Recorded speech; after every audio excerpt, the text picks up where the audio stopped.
उत्तर प्रदेश के मुख्यमंत्री योगी आदित्यनाथ ने गोरखपुर में 160 परिवारों को ईडब्ल्यूएस एलआईजी फ्लैट की चाबियां सौंपी है। इन परिवारों को देवरिया बाईपास रोड स्थित पाम पैराडाइज आवासीय इमारत में यह फ्लैट सौंपा गया है। 80 फ्लैट्स आर्थिक रूप से कमजोर वर्ग ईडब्ल्यूएस और 80 निम्न आय वर्ग एलआईजी के लिए है। और मुख्यमंत्री योगी ने एक कार्यक्रम में गोरखपुर विकास प्राधिकरण की 118 करोड़ रुपए की 50 विकास परियोजनाओं का लोकार्पण और शिलान्यास भी किया है। योगी ने कार्यक्रम को संबोधित करते हुए कहा है कि आज 160 परिवारों को यह दीपावली का शुभ उपहार मिल रहा है। उन्होंने कहा कि एक परिवार में औसतन 5 से 6 सदस्य होने पर करीब 700 से 800 लोग लाभान्वित होंगे। योगी ने इस मौके पर कहा है कि गरीब, रेहड़ी पटरी वाले, श्रमिक, पत्रकार, अधिवक्ता, चिकित्सक, शिक्षक और व्यापारियों हर तबके के लिए समय समय पर विशेष योजनाएं लाई जाएंगी। उन्होंने कहा कि प्रधानमंत्री मोदी के 11 वर्षों में राष्ट्रीय स्तर पर 4 करोड़ गरीबों को मुफ्त आवास उपलब्ध कराए गए हैं और केवल उत्तर प्रदेश में 60 लाख से अधिक गरीबों को आवास मिल चुके हैं।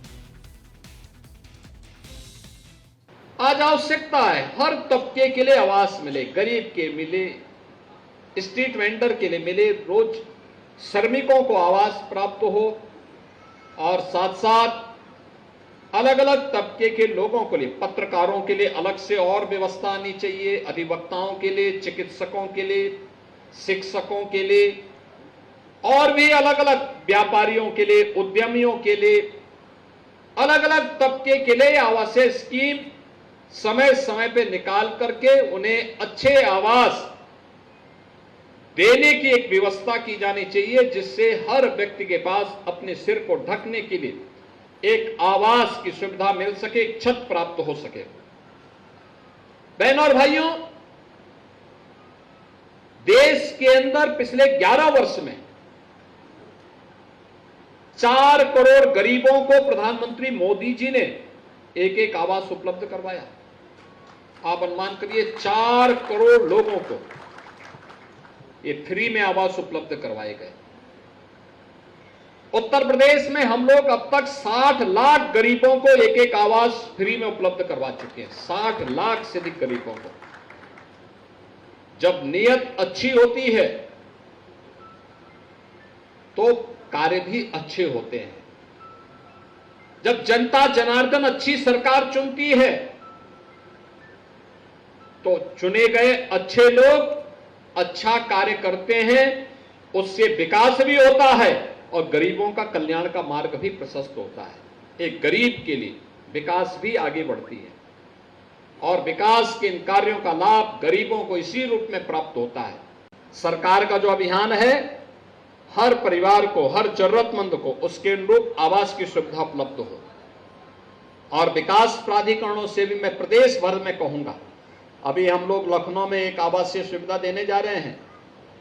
वहां पे जिन माफियाओं ने सरकारी जमीन पे कब्जा करके अपनी बड़ी बड़ी हवेली बनाई थी, हवेली हटा करके वहां पे हम लोगों ने गरीबों के लिए आवास बना दिए हैं और गरीबों को दीपावली के पहले हम गरीबों को आवास उपलब्ध करवाएंगे वहां पर। क्योंकि कुछ चंद माफिया बिना कुछ किए धरे सरकारी जमीन पे कब्जा करके लूटपाट करके लाते थे और जमीनों पर कब्जा करके अपना आवास बना करके ऐशो आराम करते थे, फिरौती मांगते थे। हमने कहा अब ये नहीं चलेगा, ये अब नए उत्तर प्रदेश में नहीं चलेगा। जितना कमाया है उसकी भरपाई करनी पड़ेगी। और आवास उनका हटाया और वहां पे गत वर्ष हम लोगों ने, आपने देखा होगा, प्रयागराज में किया था। प्रयागराज में एक माफिया ने सरकारी भूमि पर कब्जा करके अपना एक बात आलीशान बंगला बना दिया था। हम लोगों ने उस बंगले को हटाया और गरीबों के लिए आवास बनाए। 76 आवास वहां पर गरीबों को उपलब्ध करके, फ्लैट बना करके उपलब्ध कराए हाई राइज बिल्डिंग में, और गरीब आराम से रह रहा है। आप सोचो, कोई सोच सकता था किसी माफिया के द्वारा कब्जा हुई जमीन पर गरीबों के लिए आवास बन जाए? अब लखनऊ में भी हम करने जा रहे हैं, लखनऊ में भी करने जा रहे हैं। तो इसलिए अच्छे लोगों को चुनेंगे तो अच्छा ही कार्य होगा।